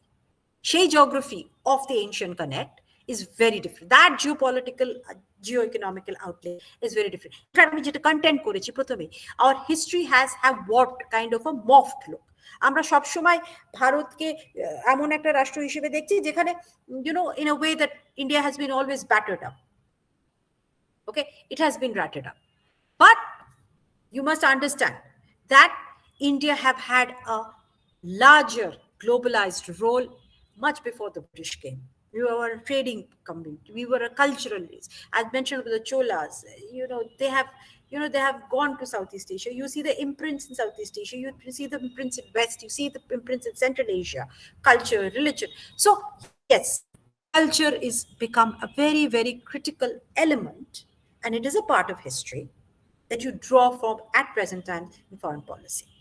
So my basic submission remains the same, that the goal, the larger goal of the country of a foreign policy is a very long time taking. You cannot evaluate it even after decades. It continues to be the same with fine tuning, but objectives, dimensions, angles, phases may change. Thank you everyone. সবাইকে ধন্যবাদ আমার বক্তব্য শোনার জন্য।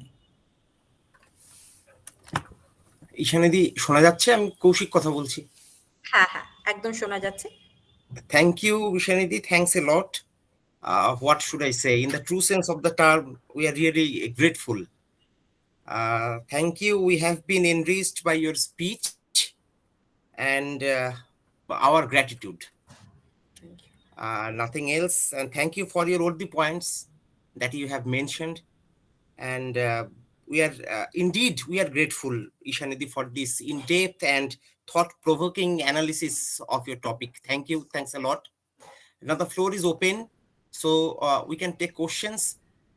একটা question ma'am এসে YouTube থেকে, আমরা মানে প্রথম কোশ্চেন ওটা, ইটস অলরেডি 9, সো আমার মনে হয় যে আমরা খুব বেশি কোশ্চেন নিতে পারবো না। একটা কোশ্চেন যেটা ইউটিউব থেকে এসছে সেটা আমরা নিয়ে নিই। এখানে যারা রয়েছে তারা তো ডিরেক্ট জিজ্ঞেস করতেই পারবে। ইউটিউব থেকে ইন্দ্রনীল দাস একটা কোশ্চেন করেছেন, ওখানে উনি লিখছেন, can we draw parallels between the policy of non alignment and strategic autonomy in theory and practice? Has India's foreign policy seen a point of departure between the two? এটা একটা question যেটা ইন্দ্রনীল দাস করেছেন।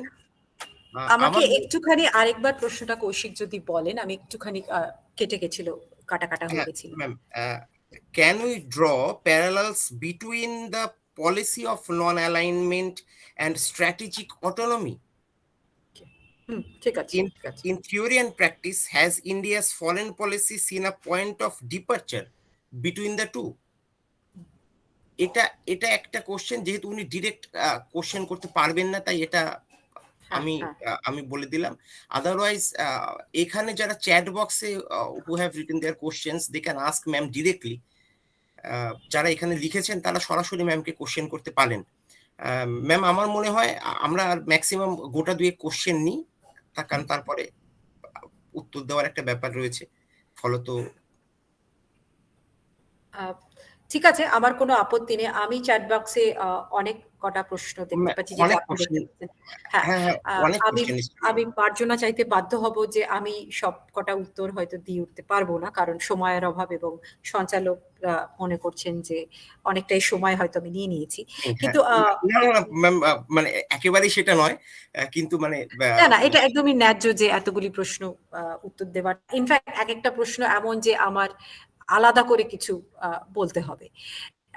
আমার যেটা বলার, সেটা যে প্রশ্নটা যিনি করেছেন, প্যারালাল বিটুইন স্ট্র্যাটেজিক অটোনমি নন অ্যালাইনমেন্ট, দেখুন, নন অ্যালাইনমেন্ট কিন্তু একটা আইডিওলজিক্যাল প্ল্যাটফর্ম হিসেবে আমরা দেখে, আমি কি বাংলায় বললে ভালো হবে? আমি জানি না যিনি শ্রোতা তিনি বাংলাতেই চাইছেন, কারণ প্রশ্নটা ইংরেজিতে, তাহলে কি আমি ইংরেজিতে উত্তর দেব? মানে I am not aware. I will be bilingual, I think. হ্যাঁ ম্যাম, সেটাই ভালো হবে।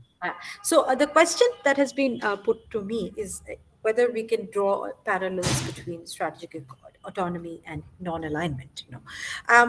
The point that I think it's my way of take on non-alignment, which is non-alignment has been an alternative ideological platform, but at the same time it has also been a very, very realistic reaction to the existing political calculations of the time, the political, the kind of international structural outlay that was divided in terms of ideology and power politics.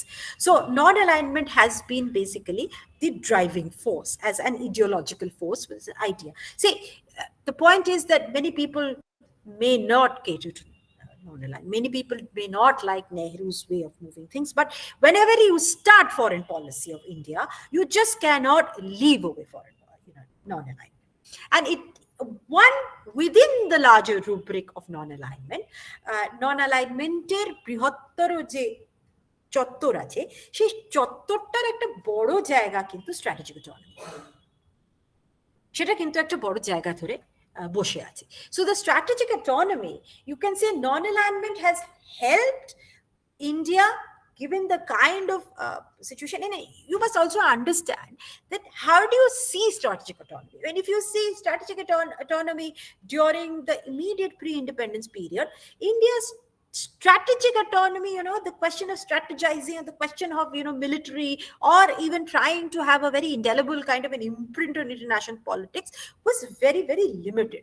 In fact, the point that I did not make at that point in time, and thank you for questioning, I think I'll put that what was India actually exporting during this immediate pre-independence, post-independence period? I would say, was exporting ideas and values. India was not being able to export anything. So it was like known as a country who has set an example of sorts in the way it has fought the powerful, mighty British and brought them down. So they were an exemplary. So based on that, they were basically trying to export their ideas, their ideals, and trying to bring about what I would still consider is a multipolar kind of a system. But within that, what objectively India could acquire and could gain is the continuous, moving away from alliance, staying away from alliance, even with the Soviet Union, the kind of friendship and cooperation we have done. People say that India has abandoned. But was there any military pact? Was there a point when Soviet Union would ask India to please come and join with us? Cholo, Vietnam juddhe cholo, ba Cambodia juddhe chhap dao, the Afghanistan chhap dao. No. India could not be taken for granted that way as a part of the Soviet baggage. So therefore, I see within the larger framework of non-alignment, strategic autonomy was a takeaway and a very smart move. So yes, in a way, you can draw parallels between strategic autonomy and non-alignment. Maybe the way the non-alignment was thought about at that point in time is not here right now. Right now, India is more thinking of an inclusive multipolar world order where every country would be able to have a space of their own, including India, and every country would have their choice to remain strategically autonomous or not. Okay, so I think that is how it is. Kaushik, এবার আপনি বলুন যে আমি কোন প্রশ্নগুলোর উত্তর দিতে পারবো।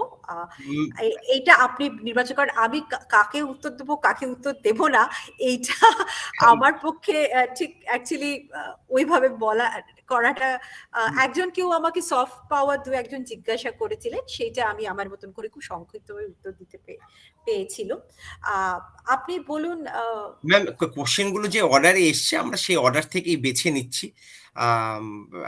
মিশুক দত্ত একটা কোশ্চেন করেছেন। মিশুক দত্ত, আপনি এখানে থেকে থাকেন, you ask your question directly to ma'am. Mishuk Dutta here? Mishuk Dutta এখানে রয়েছেন কি আপনি? নেই। Okay, in that case the next question, Mahkish Iqbal, are you here? Mahkish Iqbal, are you here? No. He has asked 2 questions, Mahkish Iqbal. Rajibul Islam, are you here?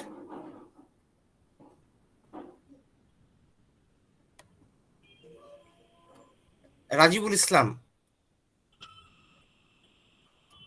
হ্যাঁ, রাজিবুল ইসলামকে আমি দেখতে পাচ্ছি ওনাকে।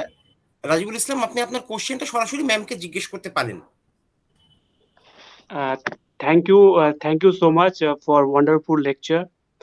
My question is, what are the reasons for India's growing proximity to Myanmar's with present government? Okay, if you don't mind, আপনি কার সঙ্গে যুক্ত বা আপনি আপনার পরিচয়টা যদি পেতুম আমার ভালোই লাগতো। ম্যাম, আমি বাঙালি আর আমি বর্তমানে মায়ানমারের উপর পিএইচডি করছি। আচ্ছা আচ্ছা, আপনি পিএইচডি করছেন। রাইট। জি তাহলে আমি বাংলাতেই উত্তর দিচ্ছি। আপনি আপনি কোন বিশ্ববিদ্যালয় থেকে করছেন? আর আমি একটু জাস্ট জেনে নিলে আমার উত্তর দেওয়াটা আমার নাম হচ্ছে রাজিউল ইসলাম। আমি আপনার আলিগড় মুসলিম ইউনিভার্সিটি থেকে এখন বর্তমানে পিএইচডি করছি আচ্ছা, বেশ, মায়ানমারের উপর। বেশ। তাহলে তো আপনি আমার থেকে বেশি বিশারদ হওয়ার কথা। বাট আমি চেষ্টা করবো আপনার প্রশ্নের উত্তর দেওয়া। You C,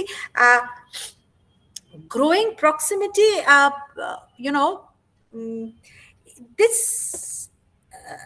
is something that, one cannot gauge how much of proximity has India gained with Myanmar, because there are a lot of stories and insider stories which I can say that pretty critical and, questioning as to really how much close has India has gone to Myanmar.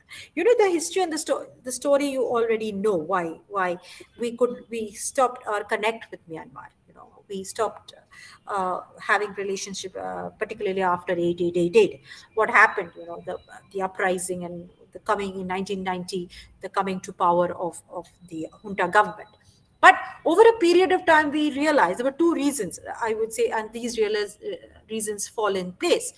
They are connected to each other. One is, as I said, that in order to have a look east policy, looking out into the market, you are bound to go through Myanmar.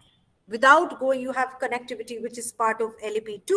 If you want to, অর্থাৎ LEP, the look east policy করার পরে যেটা বোঝা গেল যে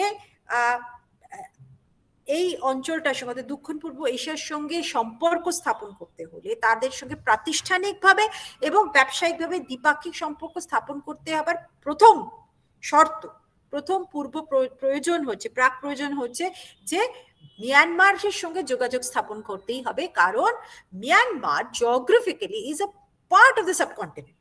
এখন মানে সাহেবদের আমলের পর থেকে তাকে ভিন্ন করে দেওয়া হয়েছিল, কিন্তু যদি আমরা যদি জিওপলিটিক্সটা ভাবি, তাহলে কিন্তু মিয়ানমারকে ভারতীয় সাবকন্টিনেন্টের বাইরে ভাবা যেতেই পারে না। ফলে সম্পর্ক স্থাপন করতে হলে আসিয়ান অঞ্চলের সঙ্গে অত্যন্ত জরুরি ছিল যে মিয়ানমারের সঙ্গে সম্পর্ক স্থাপন করা, এবং তার আরো দুটো কারণ ছিল। একটা হচ্ছে যেটা বোঝা গেল এবং যেটা পরিষ্কার হতে আরম্ভ করলো, যে সময়কালটা ভারত হুন্টা সরকারের থেকে বিচ্ছিন্ন হয়ে গেল এবং একটা গণতান্ত্রিক রাষ্ট্র হিসেবে ভারত ভাবতে আরম্ভ করলো যে না, আমরা এই ধরনের সরকারের সঙ্গে কোনো যোগাযোগ রাখবো না, যেটা নাকি পশ্চিমে সবাই করতে আরম্ভ করলো, তাকে একঘরে করে দেবার। চীন কিন্তু তার সঙ্গে ভালো মতন সম্পর্ক করে সব রকম সুযোগ সুবিধার জায়গাটা প্রতিষ্ঠা করে নিয়েছে। কাজে সেই দৌড়ের দিক থেকে চীনের আবার পূর্ব প্রান্তে হাজিরা দেওয়াটা, সেখানে এসে তার ঘাড়ের উপর নিঃশ্বাস ফেলা থ্রু মিয়ানমার বিকামস প্রবলেম। এবং এটার সঙ্গে লাগোয়া জায়গাটা রয়েছে, সেটা হচ্ছে উত্তর পূর্ব অঞ্চলে সেই সময়টাতে যে বিচ্ছিন্নবাদী গোষ্ঠীগুলো ছিল, যে রাষ্ট্রবিরুদ্ধ কাজ করছিল, যারা নাকি নানা ধরনের আদার জঙ্গি কাজকর্ম করছিল, তারা মিয়ানমারে গিয়ে প্রশিক্ষণ পেত। সেখানকার যারা জাতিগোষ্ঠী, যারা তাদের সরকারের বিরুদ্ধে সঙ্গে আন্দোলন করছে, তাদের সঙ্গে তারা আতাত করে ট্রেনিং পেত, এবং ট্রেনিং এর পুরো ব্যবস্থাপনের পিছনে চীনের মদত ছিল। চীন থেকে তারা নানা রকম সরঞ্জাম পেত। You have innate literature on this part. It is the same syndrome that happened during the pre-1971. 1971 এর আগের অন্যান্য কারণ, অর্থাৎ পাকিস্তানের যে নৃশংস হত্যার ছাড়া এবং যে রেফিউজি সমস্যা হয়েছিল, সেটা ছাড়াও কিন্তু একটা বড় কারণ ছিল the separatists in north east, তৎকালীন তাদের মিজোর দিকটাকে বিশেষ করে, তারা কিন্তু আবার ইস্ট পাকিস্তানে কিন্তু আইএসআই এর মদতে চীনের সাহায্যে কিন্তু সেখানে তারা প্রশিক্ষণ পাচ্ছিল। এটা ইন্টেলিজেন্সের ইনপুট ছিল। সো এইটা মাথায় রাখতে হবে যে আমাদের প্রতিবেশী অঞ্চল যদি আমাদের বিরুদ্ধে কাজ করতে আরম্ভ করে, এবং আমাদের ইতিহাস, এবং বারবার বলছি ভূগোল এবং ইতিহাসটা এমন আষ্টে পিষ্টে জড়িয়ে রয়েছে, সেই দিক থেকে কিন্তু we have to be in relation with the government of the day, আমি এটা সচেতন ভাবে বলছি, with the government of the day. সেখানে কিন্তু সত্যি কথা বলতে কেউ একজন আমার ন্যাশনাল ইন্টারেস্ট বলে প্রশ্ন করছিলেন, মনে করতে পারছি না, কিছু মনে করবেন না। সেই ন্যাশনাল ইন্টারেস্টের খাতিরেই কিন্তু আমরা তখন কিন্তু সেই বাদ বিচার করব কি না এটা আমাদের ভাবতে হবে, যে সেটা কি গণতান্ত্রিক সরকার, সেটা কি স্বৈরতান্ত্রিক সরকার, সেটা কি সামরিক সরকার, তারা মানবাধিকার কি দেখছে কিনা, তারা কত লোককে মারছে, কত লোককে গুম করছে, রোহিঙ্গাদের খুন করছে, তাদেরকে, এই কথাগুলি কিন্তু তখন you have to start thinking in terms of your requirement, এবং সেইখানে কিন্তু দেশকে অনেকটা আপোষ করতে হয়, এন্ড সেই অর্থে এটা একটা বাস্তববাদী চিন্তা ভাবনা। পরিষ্কার? Thank you ma'am. ম্যাম আরো কোশ্চেন আছে, বাট লিমিটেড সময়, সেজন্য আমি এখন করতে পারছি না। আই থিংক এটা thank you ma'am, thank you so much ma'am. Speaker ma'am, max to max speaker ma'am, আমরা, হ্যাঁ, I have one question. Speaker Anwar ma'am. Hussain. Yes. Please sir, introduce yourself. I am Anwar Hussain Mullah. I am a assistant professor of Mohammed Degree College from District Koprajar, Assam. Speaker ma'am, I have one question, that in the changing dimension of Indian foreign policy, it will not be conflict between Indian Panchashil, that is 5 principles of Indian foreign policy, and the changing of policy, Indian foreign policy. Okay. Professor Mullah, if I have understood your question, you are trying to know whether the present kind of foreign policy that India is following is not in tandem with the Panchshil Niti. Am I correct? Right? Whether they are not they are clashing, or they are dialectically now placed. See, Panchshil is a particular kind of policy that was created in a particular context, right? In fact, if you may be aware, and I'm sure you are aware, that there is also Panchshil in Indonesia, which is a kind of a kind of a smaller miniature version. So Panchshil as such was directed towards basically China. Now, whether that Panchshil, and we know we have crossed, so many years of Panchshil, there has been celebrations in China. I remember Abhijit, who is in China Bhavan, he was awarded by the consulate for the completion of 70 years. So what I'm trying to say here is, sir, that Panchshil is a particularly contextualized kind of a concept. Time moves, your interest moves, your policy orientations move. And if you are thinking as a policy input, as a philosophical understanding, Panchshil is a marvelous doctrine. It is a marvelous Ekota, please mute yourself. Ekota, please. Right, thank you. Sorry for that. So it is a marvelous doctrine. But the taker, the direction towards which it was set, the context of India-China relationships has moved far away. But having said that, I do not rule out the significance of Panchshil in being one of the fundamental pillars of the starting of Indo-Sino-Indian relationship. I completely not so rule it out. In fact, there are articles on the Chinese side, please mind, on the Chinese side, which have talked in support and glorification of the Panchshil. But as I said, time and context have changed, and so therefore the application, how it will be applied, as now people are talking about non-alignment 2.0, perhaps it is time also to talk about Panchshil 2.0 in its new avatar. That is my very, very, I would say limited understanding as you stand now, because these kind of policies, how will they change, which way will they go, only time can tell. Thank you, sir. Kaushik? Anything thank you ma'am. Ma'am thank you. আমরা আর question নেবার মতো জায়গাতে নেই, sorry for that.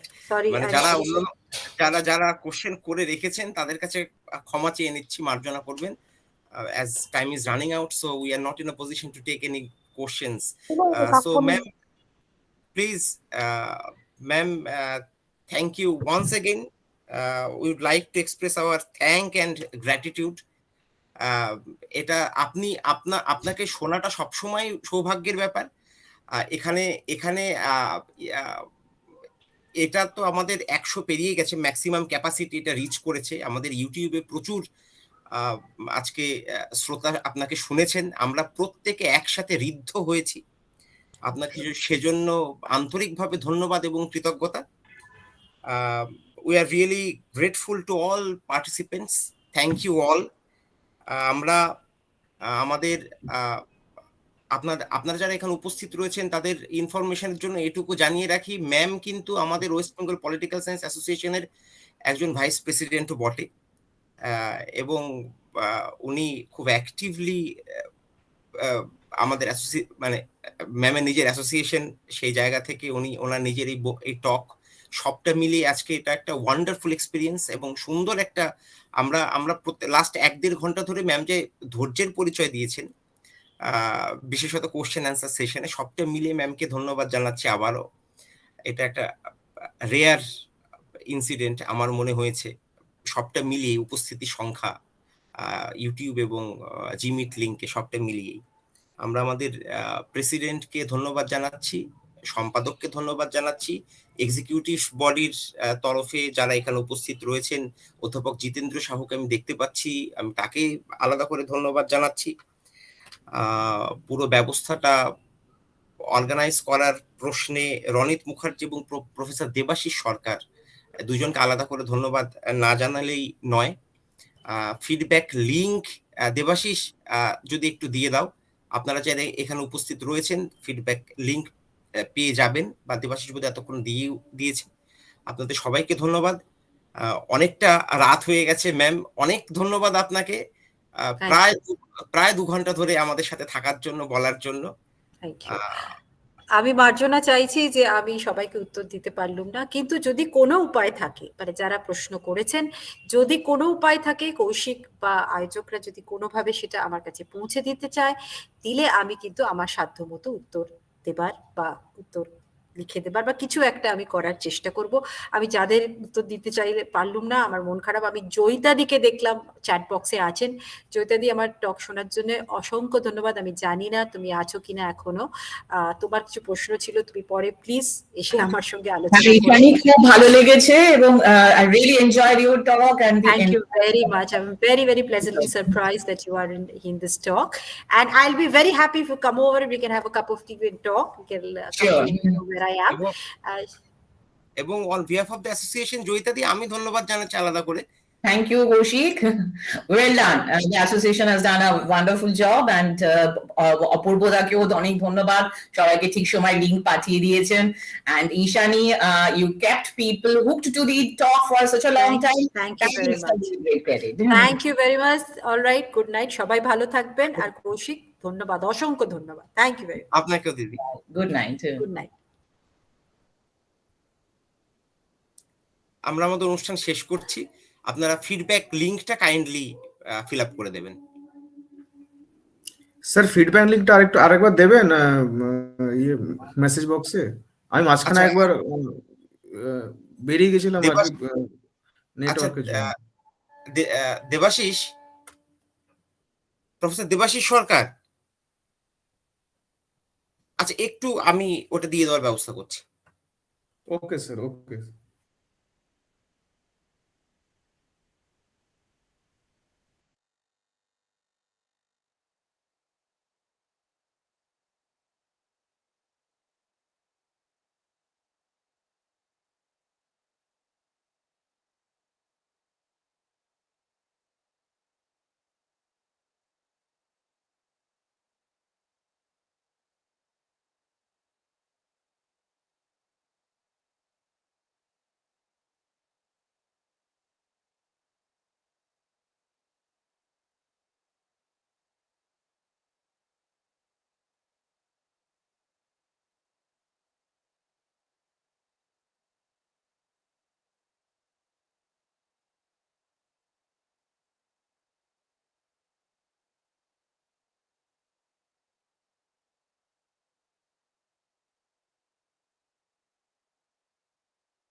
Sir এখনো feedback form আসেনি, feedback ফর্মটা দিন।